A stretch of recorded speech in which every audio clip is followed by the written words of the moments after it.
अस्सलाम वालेकुम स्टूडेंट्स। आज हमारा चैप्टर 19 का सेकंड लेक्चर है। इसमें बेटा बेसिकली हमने ये पढ़ना है कि जब हम लोग के पास इलेक्ट्रोमैग्नेटिक रेडिएशन मैटर के साथ इंटरेक्शन करती है तो क्या होता है। ठीक है, यानी मैटर और इसके साथ इलेक्ट्रोमैग्नेटिक रेडिएशंस जो सी हैं वो आपस में उनका क्या रिलेशनशिप बनता है, ये चीज़ हमने देखना है। इसमें हमारे पास तीन प्रोसेसेस हैं, एक है फोटो इलेक्ट्रिक इफेक्ट, एक है कॉम्पटन इफेक्ट और एक है पेयर प्रोडक्शन। हम इसमें से दो आज पढ़ेंगे। फोटो इलेक्ट्रिक इफेक्ट बेटे हम लोग के पास ना जिस वक्त थोड़ी नॉर्मल एनर्जी आप कह सकते हो, ठीक है, एक नॉर्मल एनर्जी का जो फोटोन है लाइट का बेटे, फोटो लाइट को कहते हो, इलेक्ट्रिक चार्जेस को कहते हो ना, ठीक है। तो जब हमारे पास लाइट का बेटे एक मतलब सूटेबल फ्रीक्वेंसी की जो लाइट है ना, क्योंकि बेटे फ्रीक्वेंसी के साथ एनर्जी का फैक्टर जुड़ा हुआ है, E is equal to H F, ठीक है। तो जब एक सूटेबल फ्रीक्वेंसी आती है और उसके साथ एनर्जी आती है तो बेटे ये एनर्जी जो सी है ना ये एब्जॉर्ब होती है मेटल के अंदर। तो एक मेटल सरफेस के अंदर से बेटे उस सूरत हाल में ना एमिशन ऑफ इलेक्ट्रॉन होता है। बेटे आपको अच्छी तरीके से पता है कि एक इलेक्ट्रॉन अपना शेल तभी छोड़ता है जब उसको सफिशेंट एनर्जी दी जाए, वरना उसको अपना शेल छोड़ने की क्या ज़रूरत है। तो ये इफेक्ट होता है ना बेटे, इसको हम लोग कहते हैं फोटो इलेक्ट्रिक इफेक्ट, यानी the emission of electron from a metal surface when exposed to light of suitable frequency is called photoelectric effect. जो बेटे इस सूरत हाल में हमारे इलेक्ट्रॉन्स रिलीज होते हैं उनको हम फोटो इलेक्ट्रॉन्स कहते हैं। ये आपके सामने एक सिमेट्री है बेटे। बेटे हमारे पास इस सिमेट्री में आप लोगों को एक ना एक्स लिखा हुआ नजर आ रहा है। वो बेसिकली बेटे हमारे पास एक ग्लास ट्यूब है, उसके अंदर दो इलेक्ट्रोड है, एक कैथोड है एक एनोड है। बेटा को पता है कि जो एनोड होता है पॉजिटिव पे होता है और कैथोड हम लोग नेगेटिव पे कंसीडर करते हैं। इसके ऊपर इंसिडेंट हो रही है लाइट बेटे, यहाँ से जब लाइट इसमें जाएगी उसमें एनर्जी होगी, वो फोटोन ऑफ एनर्जी जो से इलेक्ट्रॉन एब्जॉर्ब कर लेगा और वहाँ से वो रिलीज हो जाएगा। जब वहाँ से रिलीज होगा बेटे तो वो इलेक्ट्रॉन जो से वो एनोड की तरफ बेटे भागेंगे, जाहिर बात है वो पॉजिटिव है, और वहाँ उसके साथ बेटे कनेक्टेड है एमीटर, तो एमीटर के ऊपर बेटे वो रिकॉर्ड हो जाएंगे। तो हमारे पास इस तरह से एक रिकॉर्ड बन जाएगा कि कितना हमारे पास करंट आया, क्योंकि बेटे जो करंट होता है वो असल में क्या होता है, चार्जेस ओवर टाइम होता है ना, तो वहाँ से हम चार्जेस देख सकते हैं। अब बेटे हम ना उल्टा काम करते हैं। हम क्या करते हैं बेटे, जो कैथोड है ना उसको हम पॉजिटिव कर देते हैं और जो एनोड उसको नेगेटिव कर देते हैं। वो आपके लिए बड़ी अजीब सी बात है, लेकिन बेटे कैथोड और एनोड असल में है क्या, ये प्लेट्स है ना, रोड्स हैं, ठीक है। और इन रोड्स को बेटे आप जिस मर्जी मकसद के लिए यूज़ कर लो तो आप डिसाइड करोगे ना। अब इससे क्या होता है बेटे, हम लोग जैसे ना उसी तरीके से इसके ऊपर बेटे गिराएंगे, क्या कहते हैं, इलेक्ट्रॉन्स एमिट होंगे। अब जो एमिट होंगे ना बेटे तो वो एमिटर की तरफ नहीं जा सकेंगे। क्यों? क्योंकि बेटे आगे भी हम लोगों ने उसको क्या दे दिया, ओपोजिशन दे दिया। एनोड को हमने नेगेटिव टर्मिनल पे डाल दिया, इसको नेगेटिव बना दिया। अब नेगेटिव नेगेटिव में होती है रिपल्जन, ठीक हो गया। तो वो लिखता है बेटे यहाँ पर इस चीज़ को,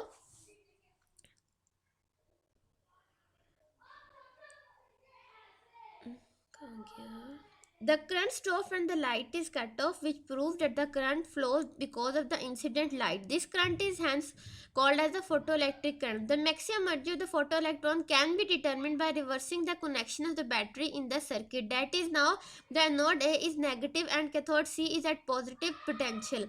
In this condition, the photoelectrons are repelled by the anode and the photo current decreases. जाहिर बात है बेटे वो गिनना नहीं फ्लो कर पाएगा, ना गिना जाएगा, यानी एमीटर से कैलकुलेट मतलब नहीं देखा जा सकेगा, मेजर नहीं किया जा सकेगा। If this potential is made more and more negative at a certain value called stopping potential, we note the current become zero. ठीक हो गया।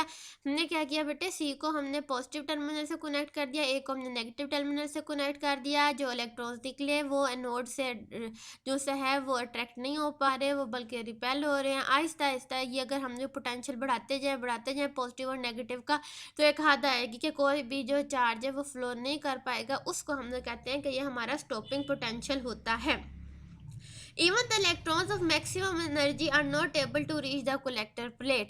इवन के जो हमारे पास मैक्सिमम एनर्जी वाला इलेक्ट्रॉन होगा वो भी अपनी कलेक्टर प्लेट यानी जो एमीटर उस तक नहीं पहुंच पाएगा। तो बेटे इसके लिए एक एक्सप्लेनेशन है कि हम लोग के पास जो काइनेटिक एनर्जी आती है वो बेसिकली उस बैटरी की मदद से आती है। अगर वो बैटरी हम लोगों के पास मदद ना दे तो ये हमारे पास काइनेटिक एनर्जी भी नहीं आ सकती। आप सबको बेटे जो एनर्जी है उसका असूल पता है बेटे बहुत अच्छे तरीके से, कि energy can neither be created nor be destroyed but it can be change from one form to another form. तो जो बैटरी के अंदर पोटेंशियल एनर्जी होती है वो चार्जेस को देता है और वो कन्वर्ट हो जाती है बेटे काइनेटिक एनर्जी के अंदर। फिर बेटे उसने दो और एक्सपेरिमेंट्स किए। एक उसने बेटे इंटेंसिटी बढ़ा दी है। इंटेंसिटी का मतलब होता है शिद्दत, ठीक है। तो जब उसने बेटे जो वो लाइट है उसकी शिद्दत बढ़ाई है, यानी उसके अंदर जो नंबर ऑफ फोटोन्स है उनको बढ़ा दिया, तो उसने फ्रीक्वेंसी उस सूरत हाल में उसने रखी है बेटे मतलब कांस्टेंट, ठीक है। यानी फ्रीक्वेंसी को वो चेंज नहीं कर रहा, वो इंटेंसिटी को चेंज कर रहा है। तो वो देखता है कि जिसकी इंटेंसिटी ज़्यादा है उसकी वजह से ज़्यादा करंट फ्लो करता है बनिस्बत उसके जिसकी वजह से जिसमें इंटेंसिटी कम है, ठीक है। फिर बेटे ऑपोजिट किया उसने उसने क्या किया, फ्रीक्वेंसी चेंज की, F2 is greater than F1, लेकिन इंटेंसिटी उसने सेम रखी, यानी फोटोन का जो नंबर है वो उसने सेम रखा। तो उसने देखा कि जो नंबर ऑफ इलेक्ट्रॉन है वो सेम निकलते हैं, बस उनका स्टॉपिंग पोटेंशियल डिफरेंट हो जाता है। अब ये क्यों हुआ बेटे, इंटेंसिटी का मतलब यह है कि नंबर ऑफ फोटोन बढ़ा दिए। जब आपने बेटे नंबर ऑफ फोटोन बढ़ा दिए तो उनका हमला भी ज़्यादा होगा ना, शिद्दत से होगा। जब आपने बेटे उनका नंबर ही सेम रखा तो उस सूरत हाल में ऑब्वियसली वो नहीं कर पाया, ठीक है। वो जितने उसके नंबर थे पहले भी दूसरे, बस यही था कि एनर्जी ज़्यादा थी ना। तो वो समझ लो बेटा, अगर हमारे पास 10 फोटोन थे, वो 10 इलेक्ट्रॉन को जाकर उन्होंने हमला किया फॉर एग्जाम्पल, तो वो दोनों सूरत हाल में 10 थे। एक में ज़रा काम जल्दी हो जाएगा और एक में ज़रा काम लेट हो जाएगा अकॉर्डिंग टू द एनर्जी। इसके बेटे आ रहे हैं हम लोग के पास चार तीन पॉइंट्स। ये बेसिकली बेटे हमारे पास कुछ रिजल्ट्स हैं जो हमें एक्सपेरिमेंट से पता चले हैं। पहला ये है कि the electrons are emitted with different energy. जाहिर बात है बेटे, अगर एक के से निकल रहा है और एक एल से इलेक्ट्रॉन निकल रहा है या एक एम से निकल रहा है तो उन तीनों की एनर्जी बेटे डिफरेंट होंगी। The maximum energy of photo electron depend on the particular metal and the frequency of the incident light. अब यह डिपेंड करता है कि आपके पास मेटल कौन सा हो सकता है कि एक ऐसा मेटल हो बेटा जिसका के शेल हो, एल शेल हो, एम हो ही ना, एक उसका एम और एन भी हो। तो किस पर डिपेंड करता है। दूसरा ये कि जो आपने भेजा है बेटे, जारी बात है वो किस पर जाकर हमला करेगा। एक छोटा एनर्जी का फोटोन छोटे एनर्जी वाले इलेक्ट्रॉन पर हमला करेगा, एक बड़ा जो एनर्जी का फोटोन है वो बड़ी पे हमला करेगा। तो इस पर डिपेंड करता है। There is a minimum frequency below which no electron are emitted. एक बेटे फ्रीक्वेंसी होती है, उससे नीचे अगर चले जाते तो एनर्जी इतनी कम हो जाती है कि फिर आप इलेक्ट्रॉन एमिट नहीं कर सकते हो। इसे हम कहते हैं थ्रेश होल्ड फ्रीक्वेंसी, और ये वेरी करती है हर मेटल के लिए। Electrons are emitted instantaneously and intensity of the light determined only their number, ठीक है। जो इलेक्ट्रॉन्स होते हैं वो फ़ौरन निकलना शुरू हो जाते हैं और जो इंटेंसिटी है वो डिसाइड करती है कि कितने नंबर होंगे इसके, ठीक है। बेटे यहाँ पर हम लोगों के पास ना जो क्वांटा है, जो क्वांटम थ्योरी है, उसका भी एक अहम किरदार है।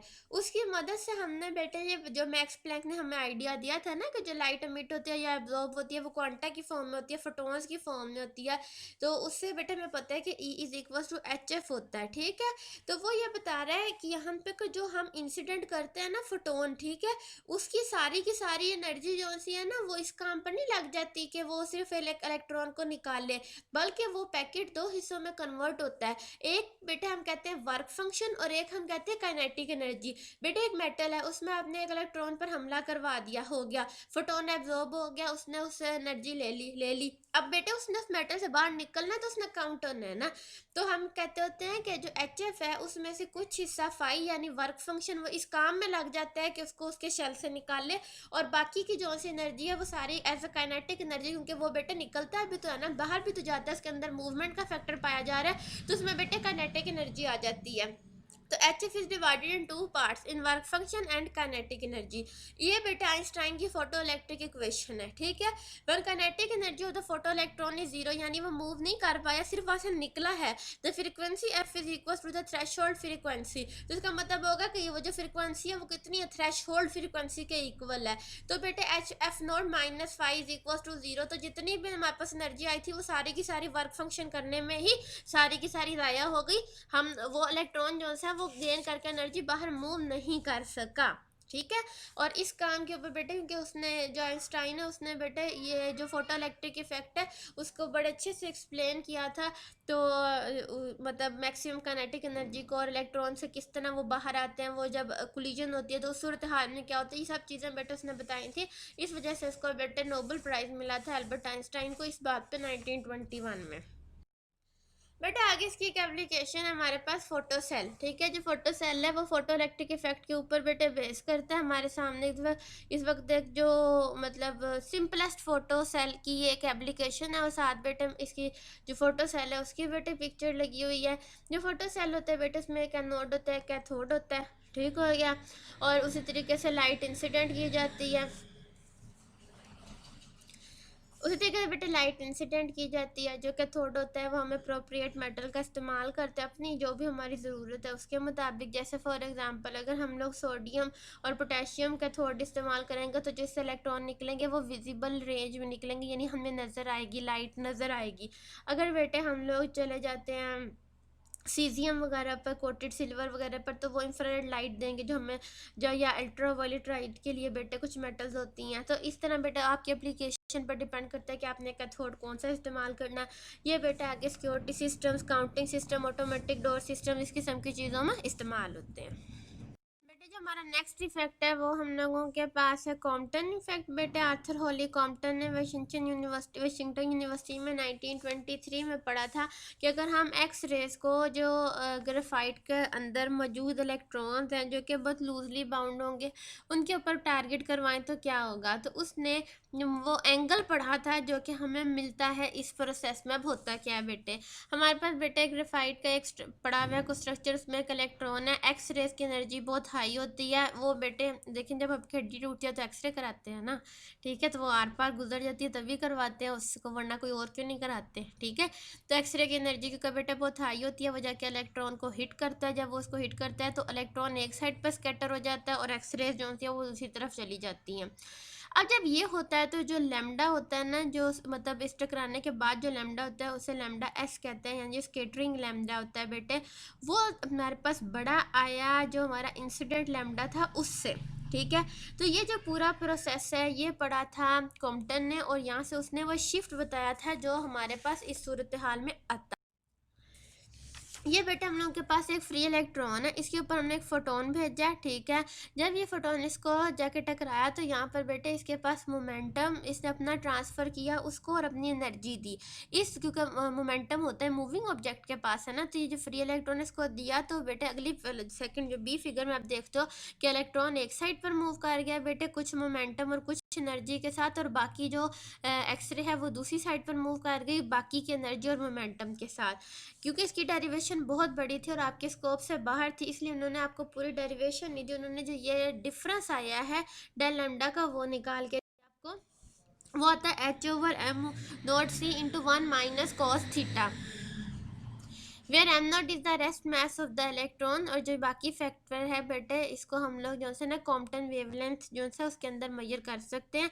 बेटे एच की वैल्यू 6.63 10⁻34 जॉल सेकंड होती है। मास ऑफ इलेक्ट्रॉन 9.1 10⁻31 kg होता है।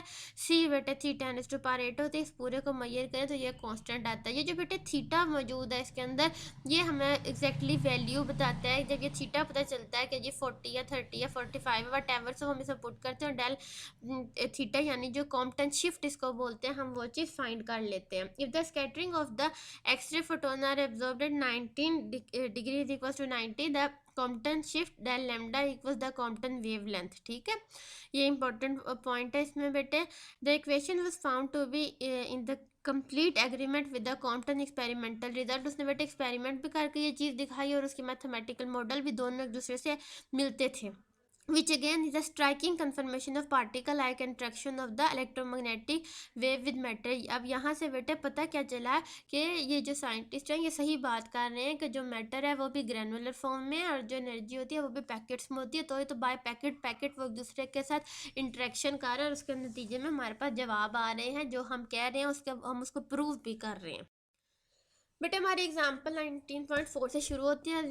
Assuming you radiate as does a black body at your body temperature about 37 degrees. बेटे केल्विन में कन्वर्ट करते हैं हर सूरत। एट व्हाट वेवलेंथ हमने लैम्डा बताना है। You emit the most energy, हमें बताना है कि हम सबसे ज़्यादा एनर्जी कब एमिट करेंगे। बेटे lambda maximum into T is equal to constant. तो बेटे उसमें लैम्डा जो हमने फाइंड करना है, कांस्टेंट हमें पता है वेंस कांस्टेंट है, ठीक है, डिवाइडेड बाय हमने टेम्परेचर करना, हमारी वैल्यू आ जाएगी। 19.5 है, what is energy of a photon in a beam of infrared radiation of the wavelength. बेटे वेवलेंथ दे दी, एनर्जी उसने हमसे पूछी है, is equal to H f होता है या एच सी ओवर लैम्डा होता है। एच कांस्टेंट है, सी भी कांस्टेंट है, लैम्डा की वैल्यू उसने दी हुई है, एनर्जी आ। बेटे 19.6 है, sodium surface illuminated with the light of wavelength. बेटे सबसे पहले उसने हमें लैम्डा दे दिया, वर्क फंक्शन दे दिया उसने सोडियम का। उसने पूछा जी मैक्सिमम काइनेटिक एनर्जी क्या होगी और कट ऑफ वेवलेंथ क्या है इसकी। तो बेटे जो एनर्जी हम लोग ने फाइंड करनी है, is equal to H f is equal to h c over lambda. H बेटे हमारा कॉन्स्टेंट, सी कॉन्स्टेंट, लैम्डा की वैल्यू दी, एनर्जी आ गई। Kinetic energy is equal to H f minus theta होता है बेटे। तो हम लोगों के पास जो सी है एच और एफ की वैल्यू जो सी है, वहाँ से बेटे हम लोग माइनस ये करके क्या कहते हैं लैम्डा की वैल्यू जो कि वर्क फंक्शन है बेटे उससे हमें दी हुई है, तो हम अपनी काइनेटिक एनर्जी निकाल लेंगे। उसके बाद बेटे उसने हमसे कहा है जी कि मुझे लैम्डा जो सा है ना determine the cut off frequency find करनी है बेटे, तो वो होती है work function is equal to H f minus h c over lambda not. बेटे वो वैल्यूज पुट करेंगे और आपके पास आंसर आ जाएगा।